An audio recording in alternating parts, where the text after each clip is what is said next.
मारिया और अन्ना की कहानी। मेरा नाम मारिया है और मैं एक बेटी की माँ हूँ। उसका नाम अन्ना है। वह 30 साल की है और मेरी इकलौती संतान है। मैं उसे पूरे दिल से प्यार करती हूँ और हमेशा चाहती हूँ कि वह सुरक्षित और खुश रहे। लेकिन पिछले कुछ सालों से मेरा दिल भारी है। मैं दिन रात उसकी चिंता करती हूँ। मुझे उसकी पसंद और उन लोगों की चिंता होती है जिन्हें वह अपने जीवन में आने देती है। मुझे चिंता इसलिए होती है क्योंकि वह बार बार पति बदलती रहती है और हर बार जब वह किसी नए आदमी को चुनती है तो अंजाम वही होता है। उसे चोट पहुंचती है, वह रोती है और उदास चेहरे और थकी आंखों के साथ मेरे पास वापस आती है। जब अन्ना छोटी थी तो वह सपनों से भरी थी। वह हमेशा एक खुशहाल घर, प्यारे बच्चों और एक ऐसे आदमी के बारे में बात करती थी जो उसका साथ दे। वह कहती थी, माँ, मुझे एक साधारण जीवन चाहिए। मुझे ऐसा प्यार चाहिए जो टिके रहे।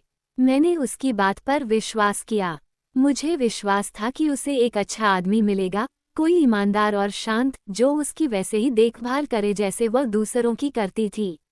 लेकिन जैसे जैसे वह बड़ी हुई, उसका जीवन दूसरी दिशा में चला गया। वह ऐसे पुरुषों से मिली जिन्होंने उसका सम्मान नहीं किया।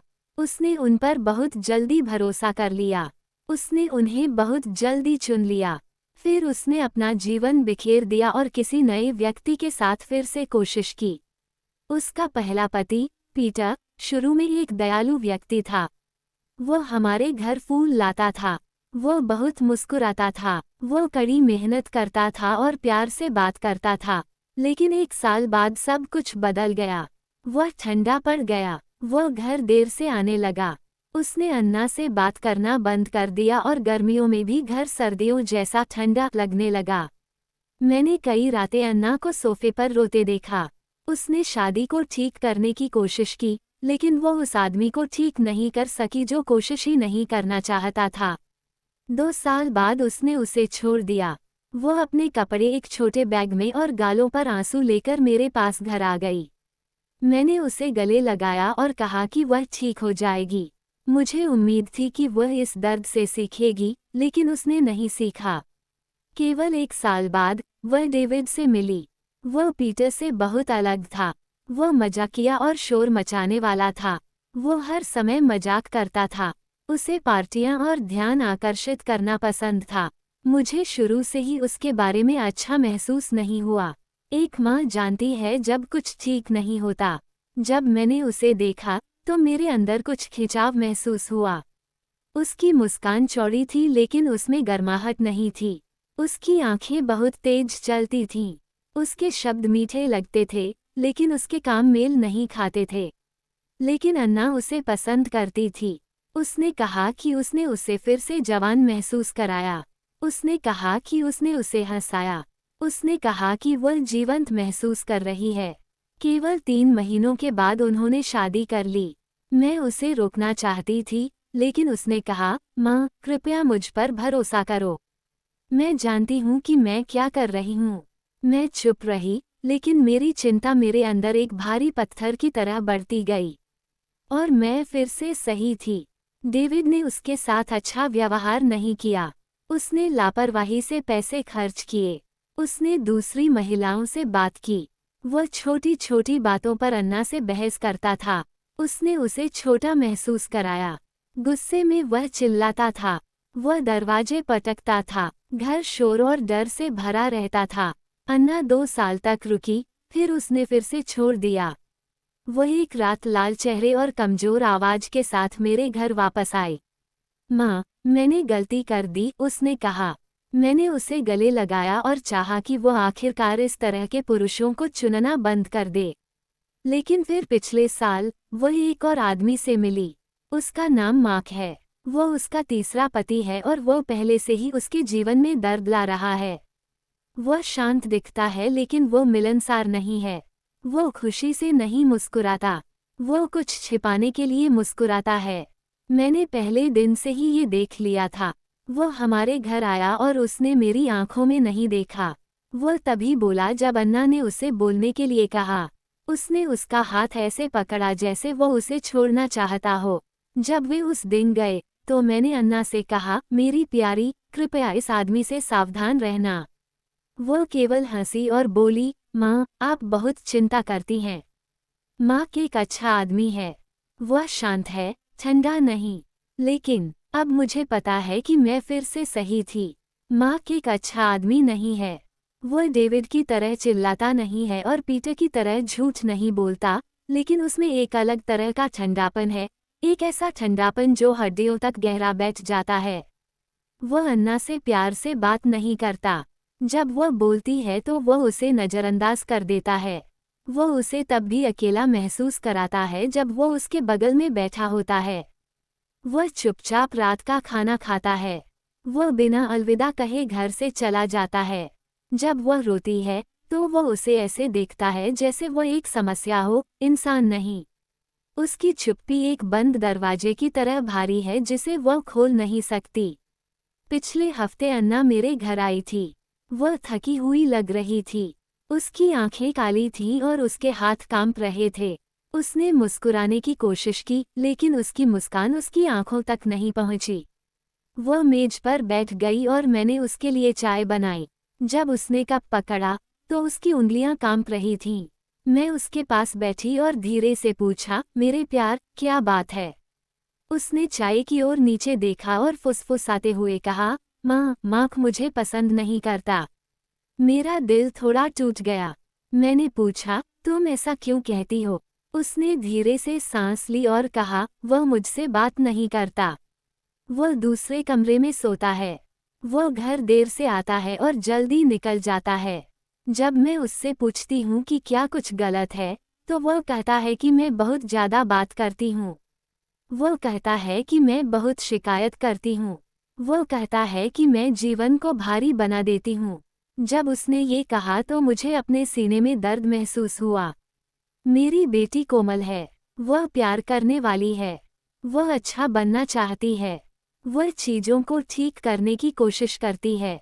वह शांति बनाए रखने की कोशिश करती है। लेकिन वह हमेशा उन पुरुषों को चुनती है जो उसकी आत्मा को तोड़ देते हैं। मैंने उसका हाथ पकड़ा और कहा, मेरी प्यारी, तुम प्यार की हकदार हो। तुम शांति की हकदार हो।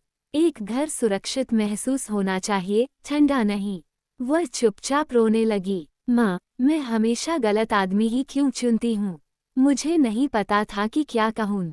एक माँ अपने बच्चे को चोट पहुँचाए बिना इस सवाल का जवाब कैसे दे सकती है? मैंने बस उसे गले लगा लिया और उसे अपने कंधे पर रोने दिया। उसके बाद कई दिनों तक मैं ठीक से सो नहीं सकी। मैं अन्ना के बारे में सोचती रही।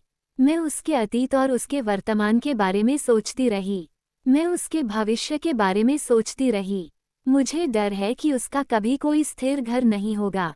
मुझे डर है कि वह हमेशा एक आदमी से दूसरे आदमी के पास भागती रहेगी, उन जगहों पर प्यार खोजने की कोशिश करेगी जहां प्यार नहीं रहता। मुझे डर है कि वह एक दिन पीछे मुड़कर देखेगी और कहेगी, मैंने क्यों नहीं सुना?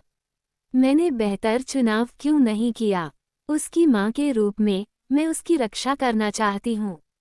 लेकिन वह अब बड़ी हो गई है। मैं हर कदम पर उसका हाथ नहीं पकड़ सकती। मैं उसे यह नहीं बता सकती कि किसे प्यार करना है। मैं उसे उन पुरुषों से शादी करने से नहीं रोक सकती जो उसे चोट पहुँचाते हैं। लेकिन मेरा दिल अभी भी रोता है। जब वो कष्ट सहती है, तो मैं कष्ट सहती हूँ।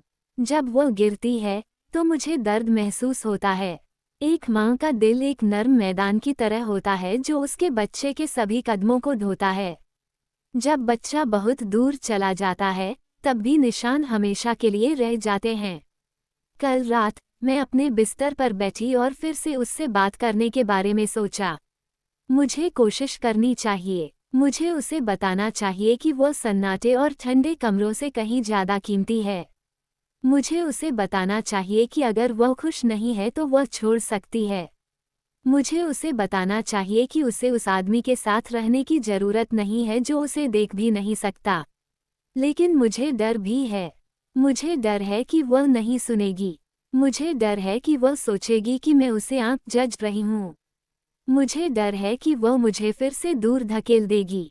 लेकिन मुझे एक बात पता है, मैं उसे चुपचाप दुख झेलते हुए नहीं देख सकती। मैं उसे फिर से उसी दर्दनाक रास्ते पर चलते नहीं देख सकती। कल मैं उसके पास जाऊंगी। मैं उसके पास बैठूंगी। मैं धीरे से बात करूंगी। मैं उसके दिल तक पहुंचने की कोशिश करूंगी। मुझे उम्मीद है कि वह मेरी बात सुनेगी। मुझे उम्मीद है कि वह समझेगी। मुझे उम्मीद है कि इस बार वह शांति को चुनेगी। अगली सुबह मैं जल्दी जाग गई। मैं रात में आराम नहीं कर सकी। मेरे विचार एक चिंता से दूसरी चिंता पर जा रहे थे। मैं अन्ना के थके हुए चेहरे के बारे में सोचती रही। मुझे उसके कांपते हाथ याद आते रहे।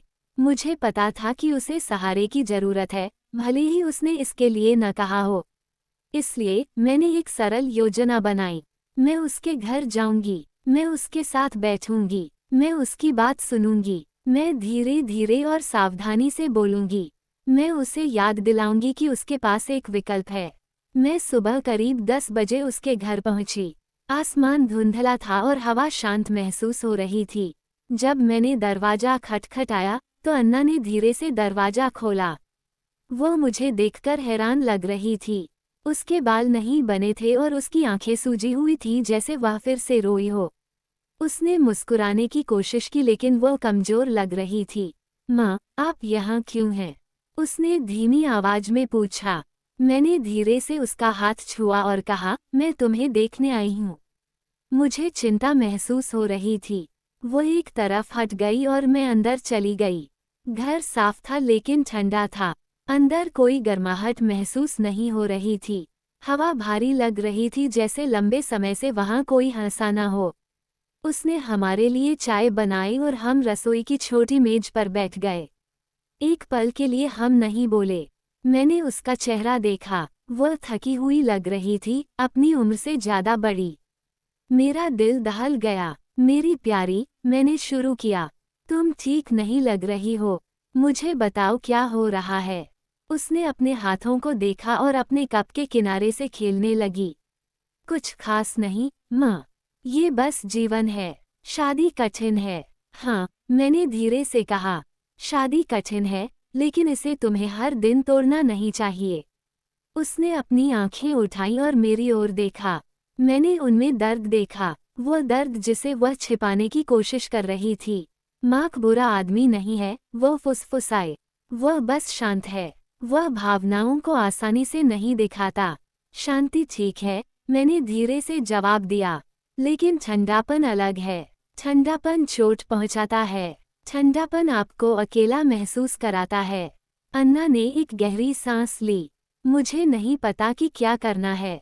मैं फिर से छोड़ने से डरती हूँ। मैं पहले ही 2 बार असफल हो चुकी हूँ। मैं फिर से असफल नहीं हो सकती। उसके शब्दों ने मुझे भीतर तक काट दिया। मैंने उसका हाथ पकड़ा और कहा, तुम असफल नहीं हुई। तुमने एक अच्छा जीवन बनाने की कोशिश की। तुमने चीजों को ठीक करने की कोशिश की। वह असफलता नहीं है, वह साहस है। उसने धीरे से अपना सिर हिलाया। लोग बातें करते हैं, माँ। वे कहते हैं कि मैं घर नहीं संभाल सकती। वे कहते हैं कि मैं पतियों को कपड़ों की तरह बदलती हूँ। वे कहते हैं कि मुझमें कुछ खराबी है। ये सुनकर मेरा दिल दुख गया। मेरे प्यार, लोग हमेशा बातें करेंगे, लेकिन वे तुम्हारा जीवन नहीं जीते। वे तुम्हारा दर्द महसूस नहीं करते। केवल तुम जानती हो कि सच क्या है।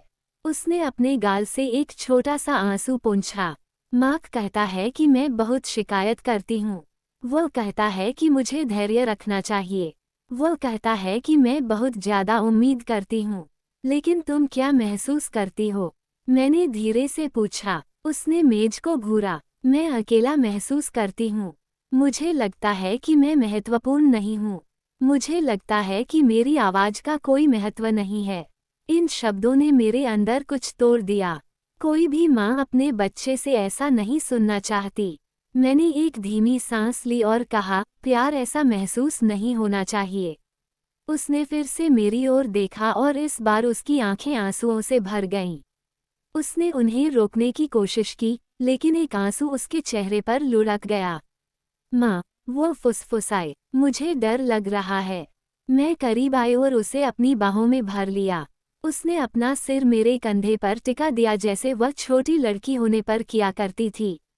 मैंने कहा, डरना ठीक है, लेकिन डर को ऐसी जगह नहीं रखना चाहिए जो तुम्हारे दिल को चोट पहुंचाए। एक पल के बाद वह पीछे हटी और एक गहरी सांस ली। मुझे क्या करना चाहिए? मैं तुम्हें यह नहीं बता सकती कि क्या करना है, मैंने कहा। लेकिन मैं तुम्हें वह बता सकती हूँ जो मैं देखती हूँ। मैं एक ऐसी महिला को देखती हूँ जो चीज़ों को ठीक करने के लिए बहुत कोशिश करती है। मैं एक ऐसी महिला को देखती हूँ जो जितना उसे मिलता है उससे ज़्यादा देती है। मैं एक ऐसी महिला को देखती हूँ जो दया की हकदार है, ठंडी चुप्पी की नहीं। उसने धीरे से सिर हिलाया जैसे मेरे शब्दों ने उसके दिल के उस कोने को छू लिया हो जिसे उसने लंबे समय से बंद रखा था। तभी दरवाजा खुला। मार्क अंदर आया। वो मुझे देखकर हैरान लगा लेकिन उसने मेरा अभिवादन नहीं किया। उसने बिना एक शब्द कहे अपनी चाबियां मेज पर रख दी और सीधे लिविंग रूम में चला गया। उसने अन्ना की तरफ देखा तक नहीं। हवा तनावपूर्ण हो गई। मैंने अपनी बेटी का चेहरा उतरते देखा। उसके कंधे झुक गए और उसकी आंखों की चमक फीकी पड़ गई। उस एक पल ने मुझे सब कुछ बता दिया। कुछ मिनटों के बाद मार्क फिर से घर से चला गया, अभी भी बिना एक शब्द कहे। दरवाजा उसके पीछे जोर से बंद हुआ। अन्ना ने लाचार आंखों से मेरी ओर देखा। देखा माँ, वह ऐसा ही है। मैंने धीरे से उसका हाथ छुआ। हाँ मेरी प्यारी, मैं देख रही हूँ। उसने अपनी आंखें बंद कर ली और आंसू आ गए। मुझे ये जीवन नहीं चाहिए, लेकिन मुझे नहीं पता कि इसे कैसे बदला जाए। मैंने उसका हाथ धीरे से दबाया। तुम्हें जवाब मिल जाएगा, लेकिन तुम्हें अपने प्रति ईमानदार होना होगा। तुम्हें तय करना होगा कि यह घर तुम्हारे दिल को बड़ा बनाता है या ये तुम्हारे दिल को छोटा कर देता है। उसने एक लंबी सांस ली। मुझे समय चाहिए। हाँ, मैंने कहा, अपना समय लो, लेकिन खुद को फिर से मत खोना। जब मैंने उसका घर छोड़ा, तो मैं धीरे धीरे बस स्टैंड की ओर चली गई। मेरे पैर भारी लग रहे थे, लेकिन मेरा दिल उससे भी ज्यादा भारी था। मुझे पता था कि वह संघर्ष कर रही है। मुझे पता था कि वह डरी हुई है। और मुझे पता था कि आगे के दिन आसान नहीं होंगे। लेकिन मुझे कुछ और भी पता था। मेरी बेटी सच देखने लगी थी, और यह बदलाव की ओर पहला कदम था। अगले कुछ दिन शांत रहे। अन्ना ने मुझे फ़ोन नहीं किया, लेकिन मुझे पता था कि वह गहराई से सोच रही है। मैं इसे अपने दिल में महसूस कर सकती थी। एक माँ हमेशा जानती है जब उसका बच्चा चौराहे पर खड़ा होता है। मैंने उसे परेशान न करने की कोशिश की। मैं चाहती थी कि उसके पास अपने दिल की बात सुनने के लिए जगह हो। लेकिन हर रात मैं उसके फ़ोन का इंतजार करती थी। मैं चाय के कप के साथ खिड़की के पास बैठती और सड़क की ओर देखती। मुझे उम्मीद थी कि मैं उसे अपने घर की ओर चलते हुए देखूंगी। मुझे उम्मीद थी कि वह आएगी और मुझे बताएगी कि वह बदलाव करने के लिए तैयार है। एक शाम, आखिरकार मेरा फ़ोन बजा। वह वही थी। उसकी आवाज़ धीमी थी। माँ, क्या मैं आपके घर आ सकती हूँ? उसने पूछा। बिल्कुल, मेरे प्यार, मैंने तुरंत कहा। जब वह आई, तो वह थकी हुई लेकिन शांत लग रही थी। वह सोफे पर बैठ गई और अपनी गोद में एक तकिया पकड़ लिया जैसे उसे कुछ पकड़ने की जरूरत हो। मैं उसके पास बैठी और उसके बोलने का इंतजार करने लगी। माँ, उसने धीरे से शुरू किया। मुझे लगता है कि मैं इस शादी में खुद को खो रही हूँ। मेरा दिल दुख गया, लेकिन मैं चुप रही ताकि वह जारी रख सके। मैं मार्क से बात करने की कोशिश करती हूँ, उसने कहा। लेकिन वह दूर चला जाता है। मैं हमारे लिए रात का खाना बनाने की कोशिश करती हूँ। वह लिविंग रूम में अकेला खाता है। जब मैं उसे बताती हूँ कि मैं उदास महसूस कर रही हूँ, तो वह कहता है कि मैं बहुत भावुक हूँ। मुझे लगता है कि मैं दीवार से बात कर रही हूँ। मैं अदृश्य महसूस करती हूँ।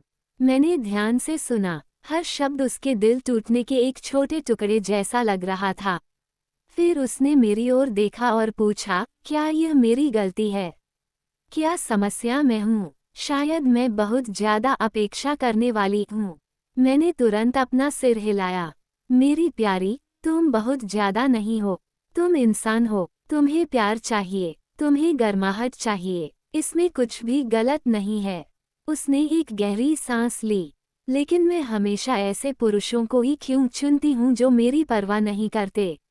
मैंने एक पल के लिए सोचा और कहा, शायद इसलिए क्योंकि तुम्हें प्यार की इतनी चाहत है कि तुम उस पहले हाथ को पकड़ लेती हो जो तुम्हारी ओर बढ़ता है। तुम ये देखने का इंतजार नहीं करती कि वो हाथ कोमल है या नहीं, लेकिन तुम उसे बदल सकती हो। तुम अलग तरीके से चुन सकती हो। उसने अपनी आंखें पोंछीं। माँ, मैं फिर से असफल नहीं होना चाहती। मैंने उसका हाथ थाम लिया। किसी ऐसे व्यक्ति को छोड़ना जो तुम्हें चोट पहुंचाता है, असफलता नहीं है। दर्द में रहना असफलता है। उसने अपनी आंखें बंद कर ली और मेरे शब्दों को मन में उतरने दिया। एक पल के बाद वह फुसफुसाई, मैं थक गई हूँ माँ। मैं ठंडे घरों से थक गई हूँ। मैं शांत कमरों से थक गई हूँ। मैं किसी के बगल में बैठकर भी अकेला महसूस करने से थक गई हूँ। मेरी अपनी आंखों में आंसू आ गए।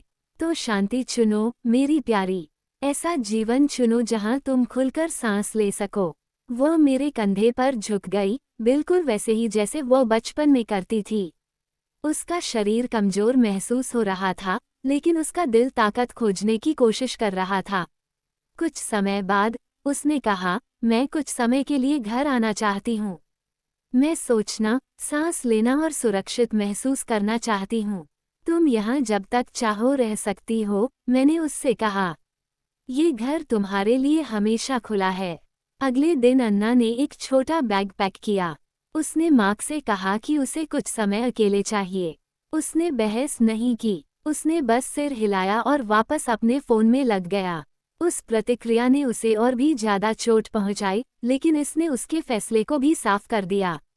वो कुछ दिनों के लिए मेरे साथ रहने आ गई।